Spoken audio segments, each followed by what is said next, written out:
भारतवर्ष आज 74वां गणतंत्र दिवस मना रहा है। सेंट्रल विस्टा एवेन्यू पर देश की अनेकता में एकता और देशभक्ति का आज प्रदर्शन होगा। गणतंत्र दिवस 2023 में कई खास आयोजन पहली बार होने जा रहे हैं और पहली बार परेड में प्रदर्शित होने वाले सेना के सभी हथियार मेड इन इंडिया होने वाले हैं, जो अपने आप में बेहद खास हैं।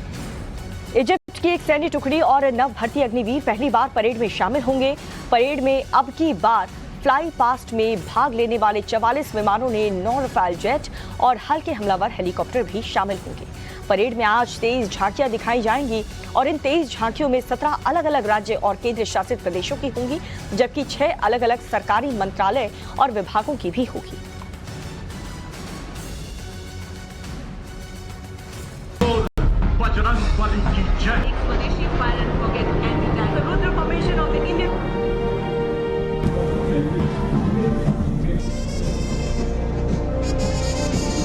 जश्न गणतंत्र का है और पर्व पराक्रम का।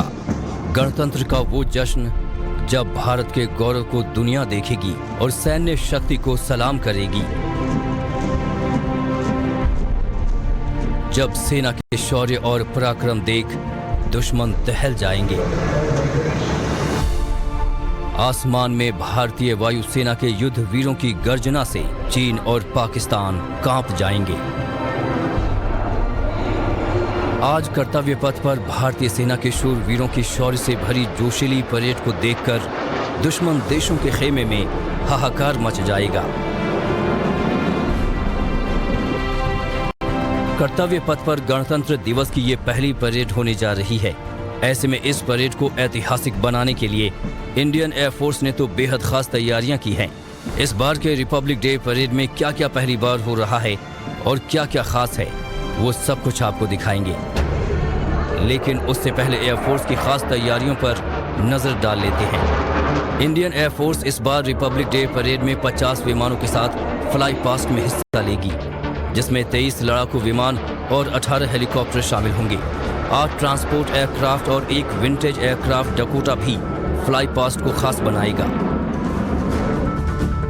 एयरफोर्स की झांकी पावर बियॉन्ड बाउंड्रीज की थीम पर तैयार की गई है।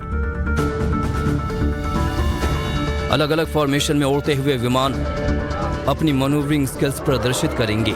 इनमें 9 राफेल जेट भी शामिल होंगे। इस दौरान भीम और बजरंग जैसे एरियल फॉर्मेशंस होंगे। भीम फॉर्मेशन में एक C-17 विमान 2 सुखोई 30 से घिरा होगा। बजरंग फॉर्मेशन में एक C-130 विमान 4 राफेल विमानों से घिरा होगा।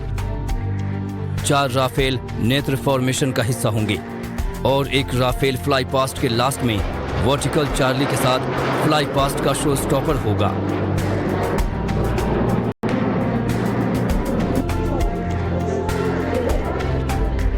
गणतंत्र दिवस की परेड में पहली बार लाइट कॉम्बैट हेलीकॉप्टर प्रचंड भी एयरफोर्स के फ्लाई पास्ट का हिस्सा बनेगा, जो फ्लाई पास्ट के दौरान अलग अलग फॉर्मेशन में उड़ान भरेगा।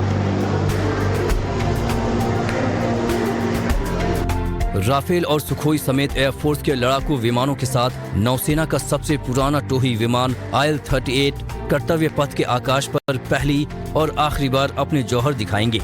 नेवी के इस विमान को गणतंत्र दिवस परेड में पहली और आखिरी बार देखा जाएगा, क्योंकि इस साल के आखिर में IL-38 विमान रिटायर कर दिया जाएगा। एयरफोर्स की मार्चिंग कंटिजेंट झांकी और फ्लाई पास्ट के साथ पहली बार स्पेशल फोर्स गरुड़ कमांडो का दस्ता भी हिस्सा लेगा। गरुड़ कमांडो का ये दस्ता एयरफोर्स की झांकी के साथ 2 जिप्सी में अपनी आकर्षक यूनिफॉर्म में नजर आएगा। कर्तव्य पथ पर नेवी भी इतिहास रचेगी। आज पहली बार 3 महिलाएं और 5 पुरुष अग्निवीर गणतंत्र दिवस की परेड में भाग लेंगे। 144 युवा नाविकों की नौसेना टुकड़ी का नेतृत्व कंटिजेंट कमांडर के रूप में लेफ्टिनेंट कमांडर दिशा अमृत करेंगी। मेरा बचपन का सपना था ये। 2008 में मैं यहाँ पे आई थी as a NCC cadet in junior. So उस टाइम पे मैंने डिसाइड कर लिया था कि मैं एक दिन यहाँ पे कंटिजेंट लीड करूँगी as an officer. So today it's a dream come true for me. On the D-Day I am in full josh. My contingent is with me, so we will give our best. नौसेना की parade की झांकी आत्मनिर्भरता के साथ बढ़ते युद्ध कौशल पर आधारित होगी। इस बार का रिपब्लिक डे परेड इसलिए भी खास है क्योंकि इसमें मिस्र से 120 सदस्यीय सैन्य दस्ता भी परेड में शामिल हो रहा है और परेड में बतौर मुख्य अतिथि शिरकत करेंगे मिस्र के राष्ट्रपति अब्दुल फतेह अल सीसी। गणतंत्र दिवस परेड में सेना के शौर्य शक्ति और पराक्रम को देखने के बाद अब्दुल फतेह अल सीसी भारत के साथ रक्षा, सुरक्षा, साइबर सिक्योरिटी और एग्रीकल्चर जैसे क्षेत्रों में करीब दर्जन भर समझौते कर सकते हैं। लेकिन सबसे खास बात यह है कि मिस्र रक्षा क्षेत्र में भारत का सहयोगी बनना चाहता है। मिस्र भारत से LCA तेजस, आकाश जैसी मिसाइलें, DRDO का स्मार्ट एंटी एयरफील्ड वेपन और रडार जैसे रक्षा उपकरण खरीदना चाहता है। कभी सेना प्रमुख रहे अब्दुल फतेह अल सीसी मिस्र की सेना को और मजबूत करना चाहते हैं और इसके लिए उन्होंने भरोसा जताया है मेक इन इंडिया हथियारों पर। वो हथियार जो इस बार कर्तव्य पथ पर भारत की सैन्य शक्ति की अमिट शौर्य गाथा और पराक्रम का बखान करेंगे। वो स्वदेशी हथियार जो रक्षा क्षेत्र में तेजी से बढ़ते भारत को शोकेस करेंगे। इसीलिए तो मिस्र ने भारत को हर 2 साल में एक बार होने वाले अमेरिका और मिस्र के साझा युद्धाभ्यास में शामिल होने के लिए न्योता भी दे दिया है। ये युद्धाभ्यास इस साल सितंबर में मिस्र में होगा। ब्यूरो रिपोर्ट, टाइम्स नाउ नव भारत।